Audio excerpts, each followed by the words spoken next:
Il était presque 5 heures du matin lorsque le téléphone du président a commencé à vibrer juste à côté de nous dans le silence d'une chambre encore plongée dans l'obscurité.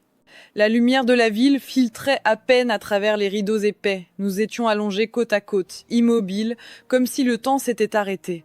Le téléphone a vibré une première fois, puis une seconde, puis encore. Le président n'a pas bougé. D'ordinaire, il répondait toujours. Mais ce matin-là, il est resté silencieux, les yeux ouverts, fixant le plafond comme s'il savait déjà ce que cet appel signifiait. Je lui ai dit calmement qu'il devrait répondre.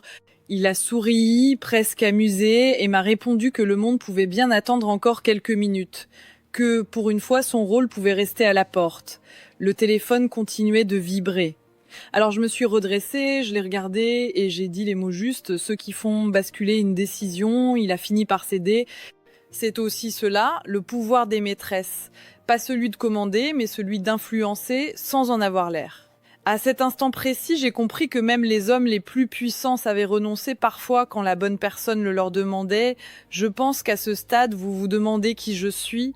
Je m'appelle Sophie. Je n'ai jamais été l'épouse d'un président. Je ne l'ai jamais cherché, mais j'ai partagé l'intimité de plusieurs d'entre eux. Des présidents, des ministres, des hommes politiques, des hommes d'affaires, des hommes que vous voyez à la télévision, mais que j'ai connus loin des caméras, dans leur silence et leurs contradictions. Sur cette chaîne, je vais raconter comment j'ai pu me retrouver, presque sans le vouloir, au cœur des sphères du pouvoir, de la politique et de l'argent. Comment une femme issue d'une famille tout à fait ordinaire a fini par fréquenter des hommes dont les décisions façonnent le destin de millions de personnes. Je ne suis pas née dans le luxe, mes parents menaient une vie simple, stable, sans excès ni privilèges. J'ai appris très tôt à être autonome, à observer, à comprendre les autres avant de parler de moi. Je voulais voyager, voir le monde, m'extraire d'un quotidien trop prévisible. C'est ainsi que je suis devenue hôtesse de l'air. Un métier exigeant, élégant, où l'on apprend la discipline, la discrétion et l'art de rester irréprochable quelles que soient les circonstances. Le jour où tout a basculé, je n'y pensais même pas. C'était un vol long courrier de 9 heures au départ de l'Asie vers l'Europe. Un vol présidentiel.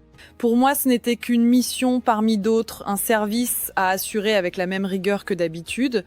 Mais ce vol-là n'allait pas être comme les autres. À bord, l'atmosphère était différente.